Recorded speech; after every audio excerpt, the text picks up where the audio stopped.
Silakan duduk jemaat yang dikasihi oleh Tuhan. Salam. Sekali lagi salam. Salam. Puji Tuhan, pada pagi hari ini kita bisa beribadah. Ini bukan kekuatan kita, bukan kemampuan kita, bukan kegagahan kita, bukan juga karena kehebatan kita, bukan karena rutinitas pada hari Minggu kita harus ke gereja. Amin. Tapi oleh karena kita tahu bahwa kita mau mengutamakan Tuhan kita. Kita tahu apa yang dimau Tuhan dalam kehidupan kita. Hari ini Bapak Gembala tidak bisa bersama-sama dengan kita semuanya karena ada Rakernas di Jogja sampai hari Kamis.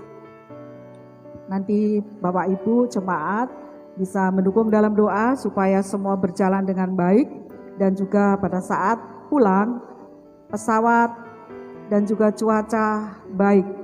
Karena kemarin katanya waktu berangkat baik, waktu di atas baik, waktu mau turun ada yang nggak baik. Jadi sempat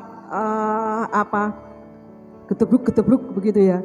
Sudah langsung Pak Pendeta katakan Tuhan Yesus tolong. Hanya itu aja. Udah banyak yang berteriak, hanya Pak Pendeta katakan Tuhan Yesus tolong.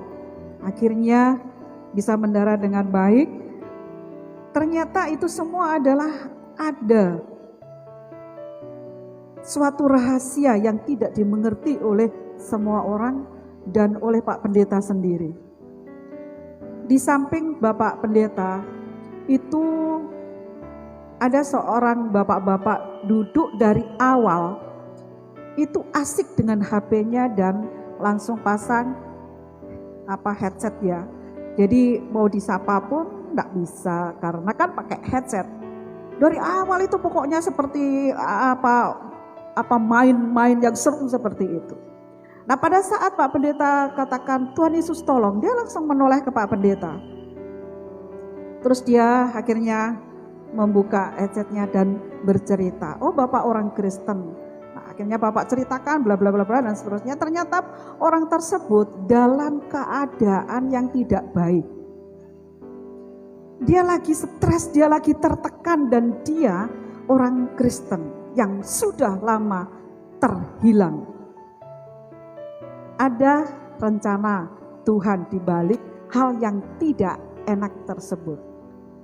Tetapi yang membuat tenang yaitu Pak Pendeta adalah bersama dengan Tuhan Yesus Kristus.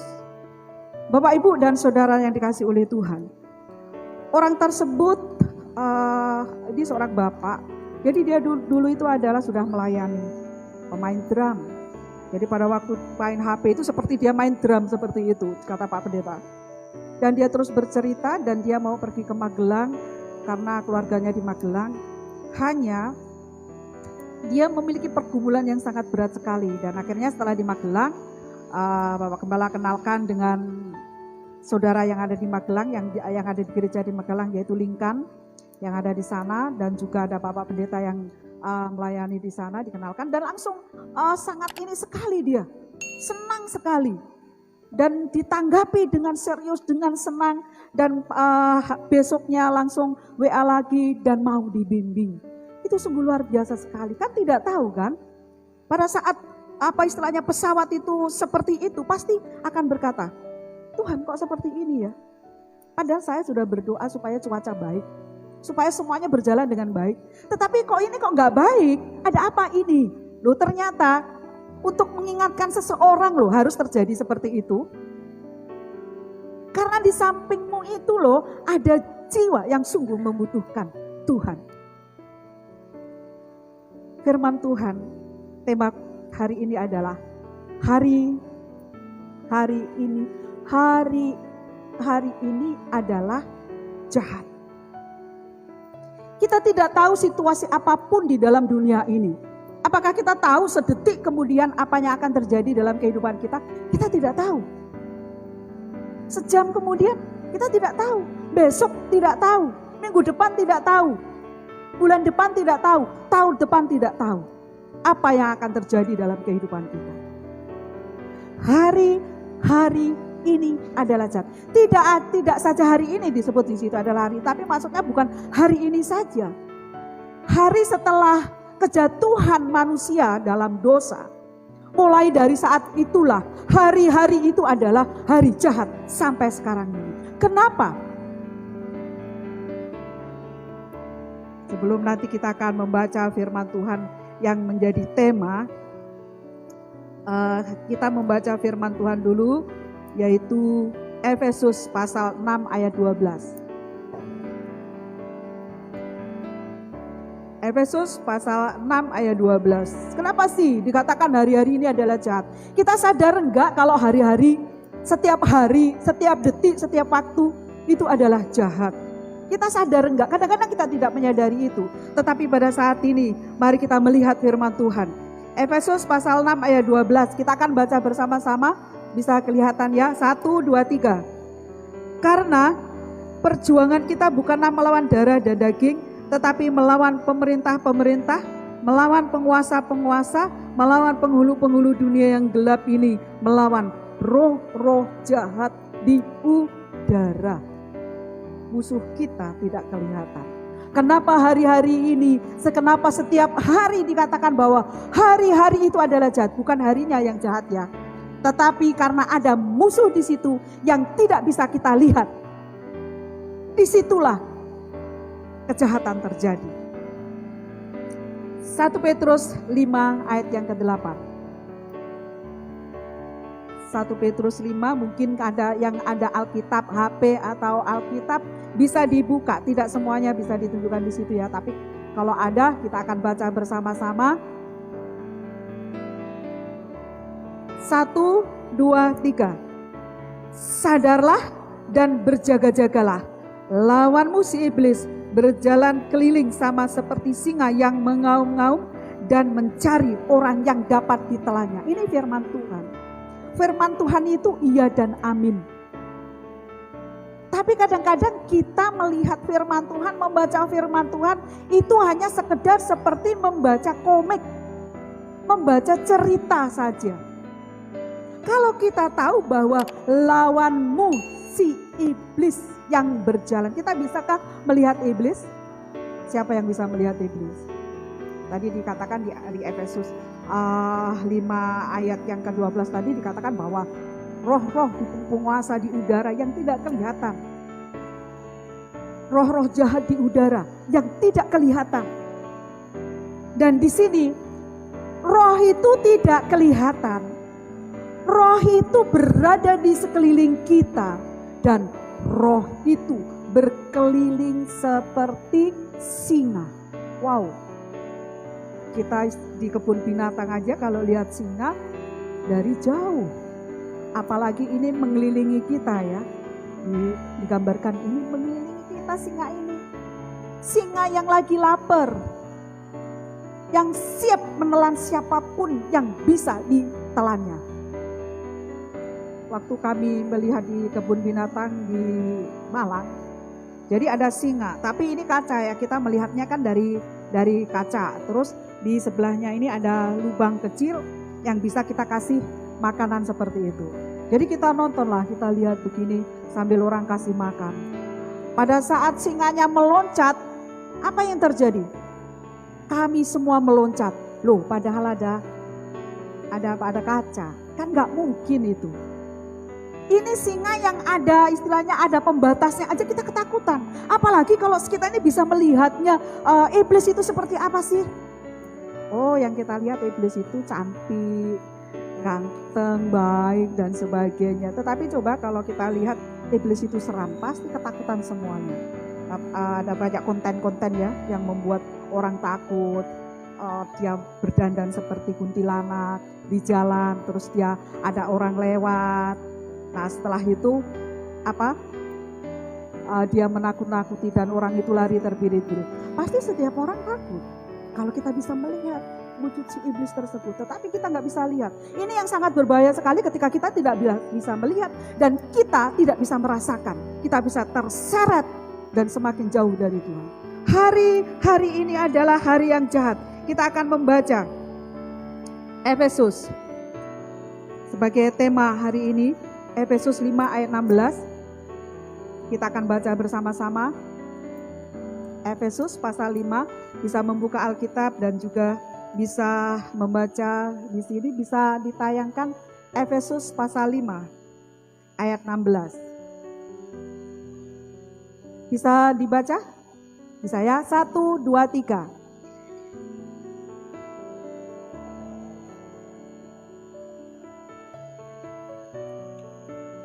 Sekali lagi, kayaknya kurang semangat. Jangan sampai kita menjadi mangsanya dia. Saya ingin bawa Bapak Ibu yang membaca. 1, 2, 3.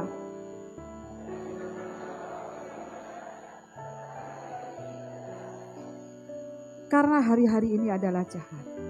Bagaimana supaya kita menang menghadapi hari-hari yang jahat ini?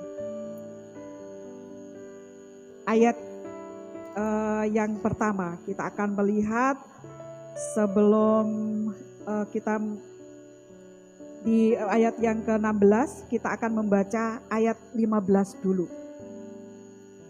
Bisa dilanjutkan ayat 15. 1, 2, 3. Karena itu perhatikanlah dengan seksama bagaimana kamu hidup. Janganlah seperti orang bebal, tetapi seperti orang arif. Ya, di situ ada dua orang bebal dan orang arif. Firman Tuhan katakan seperti ini, supaya kita menang menghadapi hari-hari yang jahat ini, coba kita perhatikan cara hidup kita dengan seksama. Kita merenung, kita introspeksi diri. Apakah kita seperti orang bebal atau seperti orang arif? Kita perhatikan cara hidup kita ini. Saya akan saya buka-buka di Alkitab, apa sih orang bebal itu? Kenapa sih orang bebal itu? Apakah di Alkitab ada orang bebal itu seperti apa sih? Nah, di situ coba di seterusnya. Orang bebal itu bisa loh mencelakakan dirinya sendiri.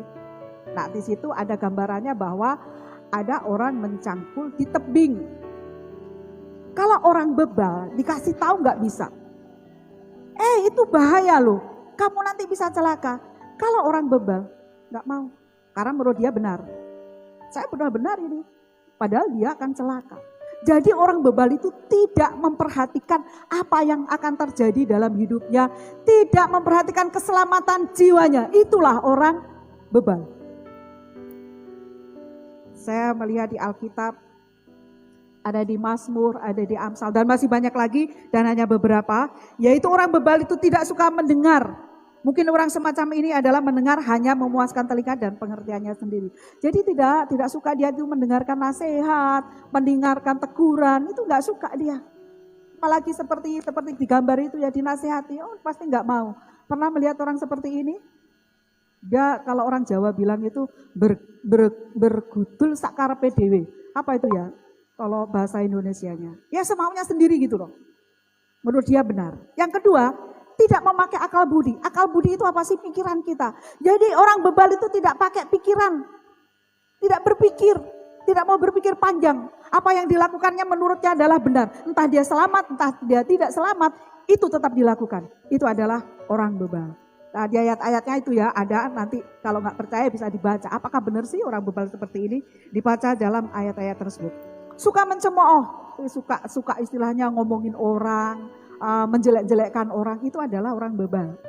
Tidak suka pada pengetahuan, tidak memiliki pengetahuan, tidak suka mencari pengetahuan, tidak mau belajar. Dan tidak punya pengetahuan sebenarnya, tetapi dia menganggap sok bisa. Banyak mengumbar perkataan yang sia-sia. Wah, ngomongnya gede-gede, di mana-mana ngomong. Itu adalah sama dengan menunjukkan kebodohannya gitu loh. Jadi sebetulnya orang bebal itu adalah orang yang bodoh. Tidak suka hikmat, jadi dia tidak berhikmat. Di situ dikatakan bahwa suka mengumpat. Yang tadi ya, suka mengumpat. Berlaku cemar. Nah, ini orang bebal. Cemar itu apa sih? Cemar itu loh melakukan dosa, jadi ya melakukan hal yang tidak baik, yang tidak sesuai dengan firman Tuhan, pokoknya sering melakukan dosa. Cemar, kotor, najis, itu adalah orang bebal. Bukan najis karena badannya kotor ya, tidak, tapi pikirannya pun sering kotor, itu adalah orang bebal. suka pada kejahatan.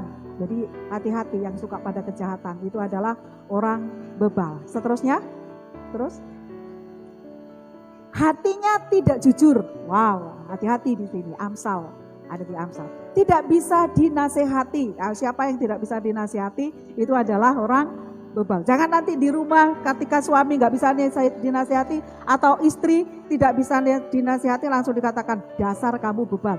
Kita juga bebal. Kalau kita ngomongin orang bebal berarti kita juga bebal. Nanti istrinya bilang kamu juga bebal. Wah, sama-sama bebal dalam keluarga. Jadi jangan ngomongin orang, jangan mencemooh orang. Tidak bisa mengontrol emosi. Wah, ini orang bebal. Marah, memukul. Saya kemarin waktu bimbingan pranikah, saya katakan seperti ini. Apakah ada yang masih sering memukul?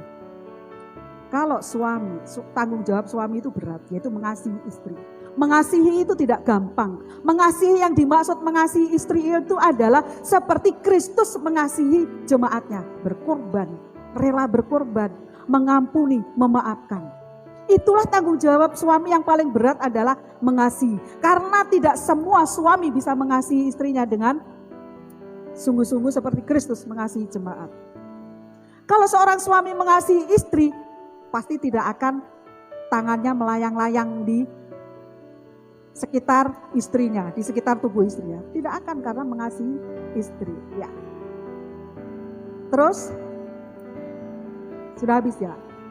Dan yang terakhir itu orang bebal itu adalah dia suka menunda waktu. Masih besok. Masih ada waktu kok. Nanti masih bisa kok.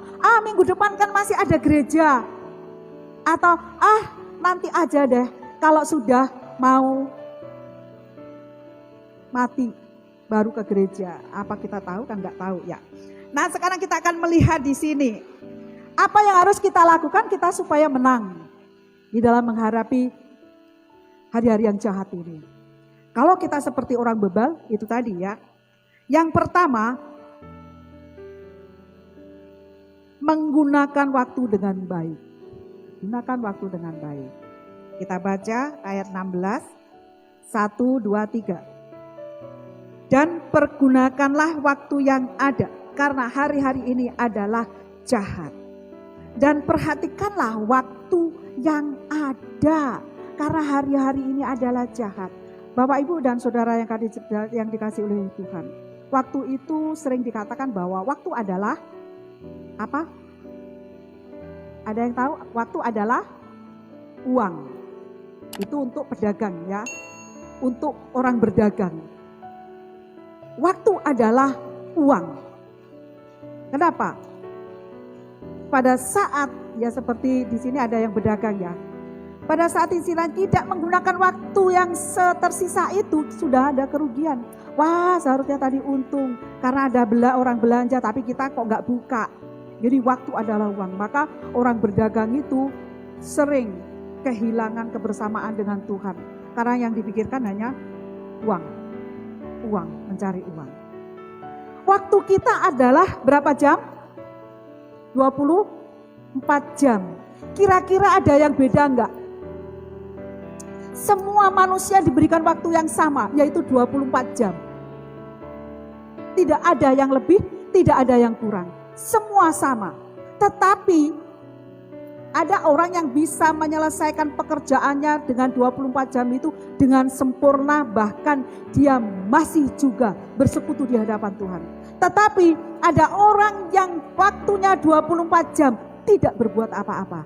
Ayo, salah siapa? Ketika yang satunya sudah ada rumah, yang satunya hidup bahagia, yang satunya yang tadi 24 jam tidak kerjakan apa-apa, ya begitu aja. Tidak ada apa-apanya. Jadi ini berhubungan dengan waktu. Pergunakanlah waktu itu dengan sebaik-baiknya. Jangan pernah kita menunda-nunda waktu. Yang sering berkata seperti saya sering mendengar perkataan seperti ini.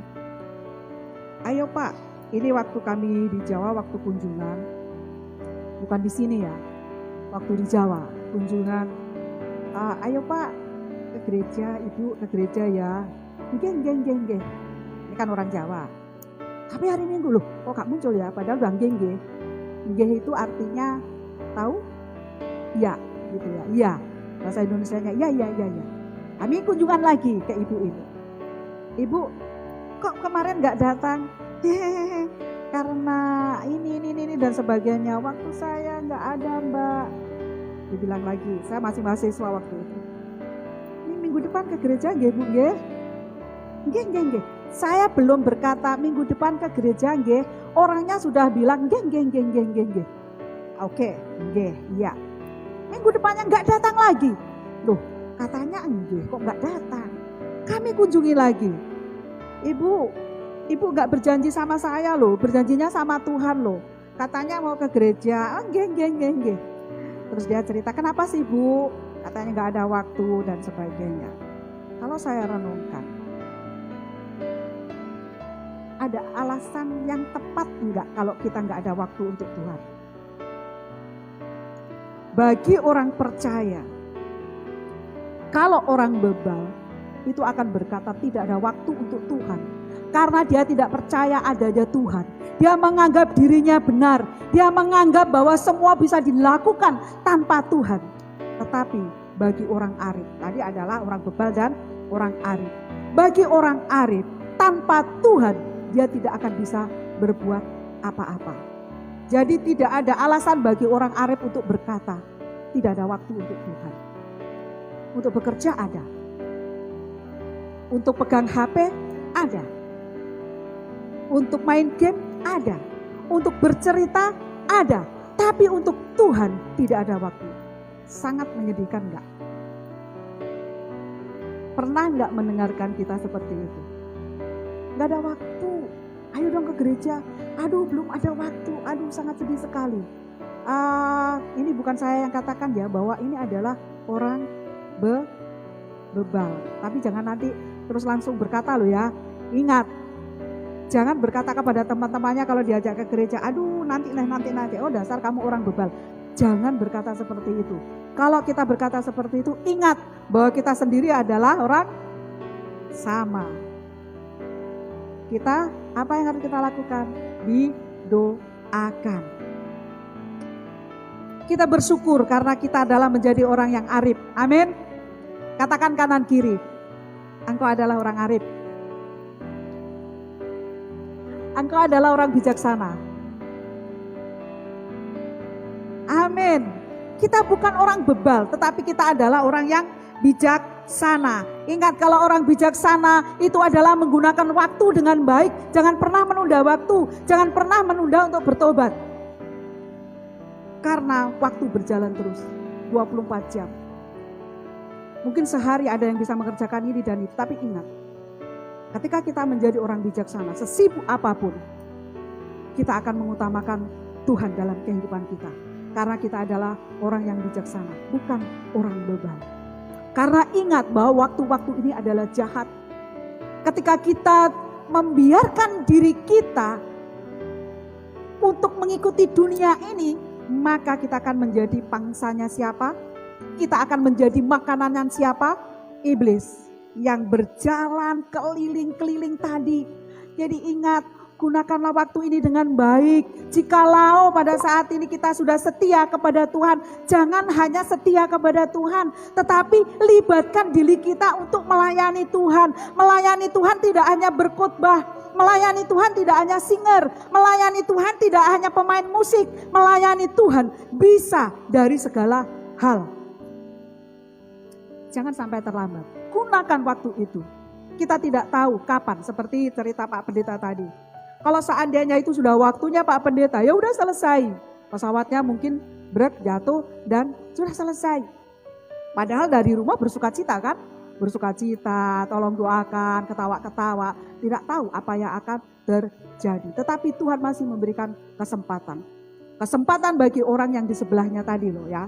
Kesempatan bagi orang yang di sebelahnya tadi untuk kembali kepada Tuhan.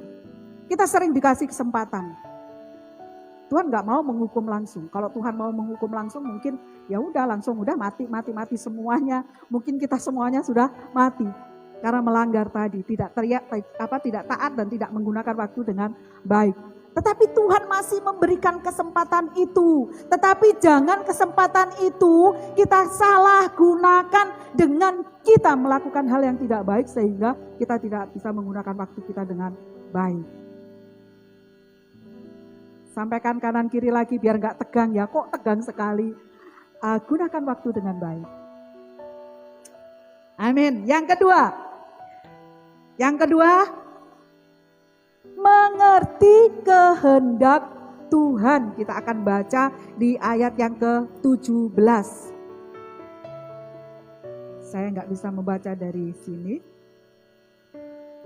Kita akan baca bersama-sama di ayat yang ke-17. 1, 2, 3.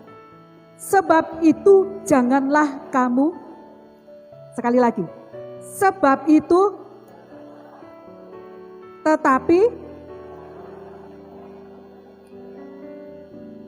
sebab itu janganlah kamu bodoh, tetapi berusahalah kamu mengerti kehendak Tuhan. Kehendak Tuhan itu seperti apa sih? Siapa yang tahu kehendak Tuhan? Kehendak Tuhan itu seperti apa? Tahu yang baik dan tahu yang tidak baik. Kalau orang yang hidupnya itu adalah menggunakan waktu dengan baik tadi, dia adalah orang arif, dia orang bijaksana, maka dia akan menggunakan waktu dengan baik dan dia akan mengerti mana yang baik dan mana yang tidak baik. Itulah kehendak Tuhan. Yang baik adalah dia menyenangkan hati Tuhan. Semua yang menyenangkan hati Tuhan, yang mengikuti firman Tuhan itu adalah kehendak Tuhan. Tetapi ada banyak orang percaya yang tidak tahu kehendak Tuhan. Apakah tindakanku ini benar di hadapan Tuhan atau tidak? Dia tidak mengerti. Oleh karena dia tidak menjadi orang yang bijaksana. Nah, kita akan melihat bagaimana supaya bisa bijaksana tadi. Supaya kita bisa mengerti kehendak Tuhan. Di situ saya gambarkan adalah berdoa dan membaca firman. Kita bisa bijaksana. Kita bisa mengetahui kehendak Tuhan. Kalau kita dekat kepada Tuhan. Seberapa jauh hubungan kita dengan Tuhan. Segitu juga kita tahu kehendak Tuhan. Ayo kita introspeksi diri kita ya. Kira-kira waktu kita ini banyak yang mana sih? Banyak untuk Tuhan atau banyak hal-hal yang bukan untuk Tuhan? Boleh bekerja, tapi pekerjaan-pekerjaan itu adalah untuk kemuliaan nama Tuhan. Bukan seperti ini, oh Bu Pendeta, kalau begitu nggak boleh bekerja dong. Kita setiap hari harus baca firman Tuhan dan harus berdoa aja dong. Tidak, tetapi ketika kita bekerja, tujuan pekerjaan itu adalah untuk kemuliaan nama Tuhan. Bukan untuk kepuasan diri kita. Supaya kita bisa mencapai semuanya, tidak. Untuk memuliakan nama Tuhan. Jadi kita harus mengerti kehendak Tuhan. Jangan kita bodoh, yaitu bodoh itu ya seperti orang bebal tadi ya. Jangan kita seperti orang bebal yang tidak bisa menggunakan waktu dengan baik. Tetapi kita mengerti kehendak Tuhan. Gunakan waktu dengan baik tadi. Yang ketiga, ini yang agak panjang nanti ya. Kalau kehendak Tuhan kan semua sudah tahu ya apa yang dikehendaki Tuhan. Apa yang baik dan apa yang tidak baik saya pikir semua jemaat sudah tahu. Jadi tinggal melakukannya, yang tidak baik ditinggalkan, yang baik dilakukan. Sudah tahu kan, tidak usah diajarin istilahnya, oh yang baik ini loh, atau yang tidak baik ini loh, semua sudah tahu, amin. Coba katakan, engkau tahu yang baik. Kurang kayaknya ya, supaya kita mengingatkan, engkau tahu yang baik dan yang tidak baik, tambahin. Iya, amin. Amin, engkau tahu ya. Yang di rumah juga, katakan mungkin dengan suami istri, katakan engkau tahu yang baik dan yang tidak baik. Tapi jangan langsung menilai, kamu sering tidak tahu yang baik. Seharusnya pagi-pagi sudah bikin kopi untuk aku, kamu gak pernah bikin kopi. Kamu itu gak tahu mana yang baik untuk aku. Jangan langsung seperti itu, tetapi kita bisa introspeksi diri kita sendiri. Apakah kita sudah bisa melakukan yang baik atau kita melakukan yang tidak baik. Kalau yang kita lakukan selama ini tidak baik, kembali ke jalan di mana kita melakukan hal yang baik. Amin. Gak ada amin. Amin. Ya, kata Pak Pendeta memang selalu harus dipaksa ya. Jadi walaupun gak ada Pak Pendeta, saya teruskan. Saya harus memaksanya juga. Yang ketiga, Supaya kita bisa menggunakan waktu dengan baik dan menang di hari-hari yang jahat ini. Hidup kita harus dipenuhi dengan Roh Kudus. Efesus 5 ayat 18. Kita akan baca bersama-sama. 1, 2, 3. Dan janganlah kamu mabuk oleh anggur, karena anggur menimbulkan hawa nafsu, tetapi hendaklah kamu penuh dengan Roh Kudus. Dan janganlah kamu mabuk oleh anggur, karena anggur menimbulkan hawa nafsu, tetapi hendaklah kamu penuh dengan Roh Kudus. Wow. Kalau orang penuh Roh Kudus, bukan karena penuh Roh Kudus terus akhirnya berkata-kata itu bukan. Ya, jadi yang dimaksud dengan penuh Roh Kudus itu seluruh hidupnya itu adalah dikuasai oleh Roh Kudus, oleh Tuhan. Oh Bu Pendeta, saya kemarin dipenuhi Roh Kudus. Pada saat saya berdoa ikut KKR, saya dipenuhi Roh Kudus, saya sampai bergetar, mulut saya bergetar, semua bergetar. Tapi setelah itu tindakan dan tingkah lakunya tidak sesuai dengan firman Tuhan. Bukan dipenuhi oleh Roh Kudus. Apa yang memenuhi? Saya tidak bisa menjawab. Mungkin Bapak Ibu bisa menjawabnya sendiri. Apa kira-kira yang memenuhi? Tetapi yang dimaksud di sini dipenuhi Roh Kudus adalah seluruh hidup kita dikontrol oleh Roh Kudus. Kita mau dipimpin oleh Roh Kudus. Karena diingatkan di sini jangan mabuk anggur. Ternyata orang mabuk anggur itu sudah zaman dulu ada. Maka selalu Tuhan ingatkan, jangan mabuk anggur. Kalau engkau mabuk anggur, maka hidupmu, pikiranmu yang mengontrol adalah siapa? Kok gak dijawab? Kalau kita mabuk anggur, maka pikiran kita, perkataan kita dikontrol oleh anggur. Ya karena kan mabuk anggur. Jadi dikontrol oleh anggur. Tahu nggak kalau orang mabuk itu seperti apa? Saya di kampung kami itu pas tahun baru dulu ya, saya waktu masih muda. Itu saya sering takut kalau pulang gereja pada saat tahun baru. Karena banyak orang mabuk. Dan orang mabuk itu nggak bisa kontrol diri. Dia suka malak, minta uang. Kalau nggak dikasih, dia kasar. Jadi ketakutan kalau malam itu mau pulang itu. Akhirnya kami sampai pagi di gereja itu. Karena nggak mau ketemu dengan orang-orang yang sedang mabuk. Jadi orang mabuk itu tidak ada di sini saja, tetapi di kampung kami juga ada. Dan dia suka teriak-teriak, oi. Kadang-kadang itu nggak pakai baju, dia wirawiri ngomongnya kotor, ngomongnya. Padahal kalau dia normal, dia itu begini.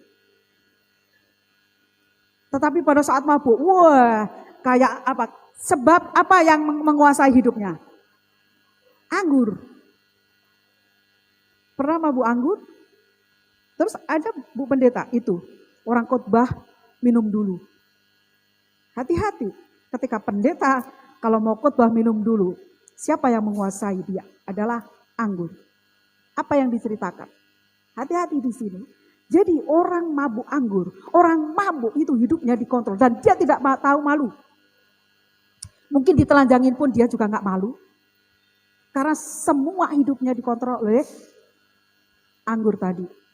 Beda dengan orang yang dia dipenuhi dengan Roh Kudus. Dia akan tertib. Kita lihat di ayat yang ke-19. Kita akan baca bersama-sama. 1, 2, 3. Dan berkatakanlah seorang kepada yang lain dalam apa? Dalam apa? Mazmur. Apa artinya mazmur? Kidung, puji-pujian, dan nyanyian rohani. Orang yang dipenuhi Roh Kudus, orang yang hidupnya dikontrol oleh Roh Kudus, orang yang hidupnya dikuasai oleh Tuhan. Dia penuh dengan puji-pujian, dia penuh dengan sukacita, wajahnya berseri-seri. Maka kan ada pujianku, kulihat di wajahmu kemuliaan Tuhan, ku kasih engkau dengan kasih Tuhan. Karena apa? Dia dikuasai oleh Tuhan. Dia penuh dengan kemuliaan Tuhan karena dia dikuasai oleh Tuhan. Coba lihat kanan dan kiri. Apakah ada kemuliaan Tuhan di wajah Bapak, Ibu, dan saudara dan saya? Kira-kira. Kalau orang yang dikuasai oleh Tuhan, wajahnya berseri-seri. Seperti Ibu Henci sama Ibu Kandi ya. Wow, senyum-senyum dan walaupun ditutup masker, saya tahu Bapak Ibu semuanya adalah tersenyum dan ini pertanda bahwa hidup kita dikuasai oleh Roh Kudus. Hidup kita penuh dengan puji-pujian. Hidup kita penuh dengan mazmur. Hidup kita penuh dengan perkataan yang positif kepada saudara-saudara kita. Bukan perkataan yang negatif. Pikirannya selalu positif. Tidak negatif. Dia tidak mencelakakan orang lain. Tetapi dia mau membahagiakan orang lain dengan tingkah laku cara hidup kita. Karena kita dipimpin oleh Roh Kudus. Ayat 20, 1, 2, 3. Ucaplah syukur senantiasa atas segala sesuatu dalam nama Tuhan kita Yesus Kristus kepada Allah dan Bapa kita. Orang yang dipenuhi Roh Kudus maka dia akan penuh dengan ucapan syukur. Bisakah orang mabuk mengucap syukur? Mungkin bisa nyanyi tapi nyanyinya kemana-mana. Mungkin bisa dia mengucap syukur. Mungkin ucapan syukurnya tidak kepada Tuhan. Tetapi hanya keluar di mulut saja. Tetapi kalau orang yang dipenuhi dengan Roh Kudus, dia penuh dengan ucapan syukur. Ucaplah syukur dalam segala hal. Ingat ini. Dalam segala hal. Hal apa? Hal yang baik, hal yang buruk, kita harus tetap mengucap syukur. Bisa enggak kira-kira ya? Memang sulit ya. Kalau hal yang baik sih gampang kita mengucap syukur. Tetapi pada saat hal yang tidak baik, mengucap syukur itu sulit sekali. Tetapi kita belajar karena kita dipenuhi oleh Roh Kudus. Hidup kita dikuasai oleh Roh Kudus. Hidup kita dikuasai oleh Tuhan. Maka kita akan bisa mengucap syukur dalam segala hal. Ayat 21. 1, 2, 3. Dan rendahkanlah dirimu seorang kepada yang lain di dalam takut akan Kristus. Orang yang hidupnya dikuasai oleh Roh Kudus. Dia bisa merendahkan hati. Dia rendah hati. Dia tidak sombong. Berbeda dengan orang yang hidupnya tidak dikuasai Roh Kudus. Atau hidupnya adalah dikuasai oleh minuman keras. Atau hidupnya adalah seperti orang bebal. Dia tidak akan bisa merendahkan hati. Dia akan sombong karena dia menganggap diri paling benar. Orang lain itu kecil. Dia tidak mau istilahnya dia itu ada di bawah orang-orang tertentu. Gak mau dia. Dia harus ada di atas. Dia harus dipuji. Dia harus diagungkan. Itulah orang yang bebal. Atau orang yang pada saat dia mabuk oleh anggur. Bisa gak orang mabuk itu dihina? Hei dasar kamu jelek. Apa yang terjadi? Apa kau bilang, padahal dia nggak ada kekuatan. Nggak ada kekuatan itu.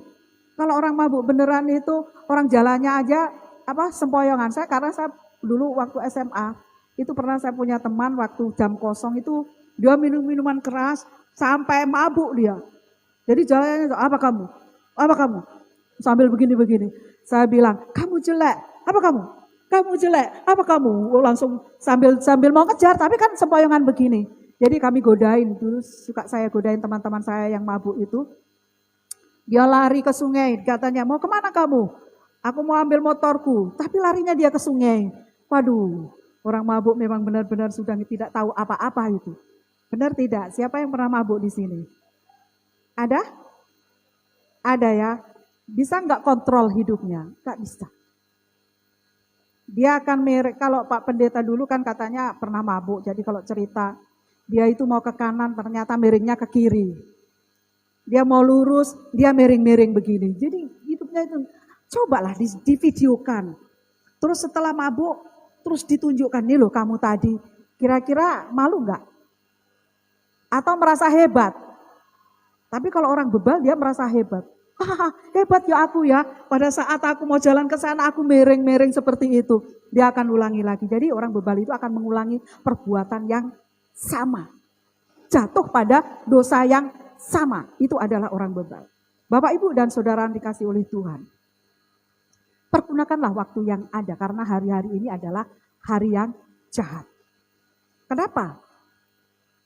Karena musuh kita adalah tidak kelihatan. Dia berjalan keliling ke sana kemari seperti singa yang mengaum-aum. Supaya kita menang di hari-hari yang jahat ini. Tadi yang pertama, pergunakan waktu yang dengan baik. Yang kedua, apa tadi? supaya kita menang di hari-hari yang jahat ini? Bisa dimunculkan yang kedua tadi. Apa yang kedua? Yang kedua, mengerti kehendak Tuhan. Jangan sampai kita melakukan perbuatan yang tidak baik sehingga kita menjadi seperti orang bebal. Tetapi karena kita orang bijaksana, maka kita tahu mana yang baik dan mana yang tidak baik. Sehingga kita menang dalam menghadapi situasi apapun. Dalam menghadapi tipu muslihat iblis, kita menang. Yang ketiga apa? Dipenuhi Roh Kudus. Kita harus mau dipenuhi oleh Roh Kudus. Jangan kita mabuk oleh anggur. Karena kalau kita dipenuhi oleh Roh Kudus, maka kita penuh dengan puji-pujian. Kita bersuka cita, wajah kita berseri-seri. Walaupun gak punya uang, kita tetap berseri-seri. Hati senang, walau tidak punya uang. Saya ingat pujian itu. Wah, itu perlu orang Kristen nyanyi itu. Pada saat gak punya uang, hati senang, walau tidak punya uang. Oh, sama istrinya ya. Mungkin istrinya bisa ngamuk kali ya. Ya, kalau yang sekarang mungkin nggak kenal lagu itu. Dan kita bisa merendahkan hati di hadapan Tuhan. Kita ini nggak ada apa-apanya Bapak Ibu. Tanpa pimpinan Tuhan kita tidak bisa apa-apa. Jadi selalu kita membutuhkan Tuhan. Selalu mau dipimpin oleh Tuhan. Saya undang Bapak Ibu bangkit berdiri.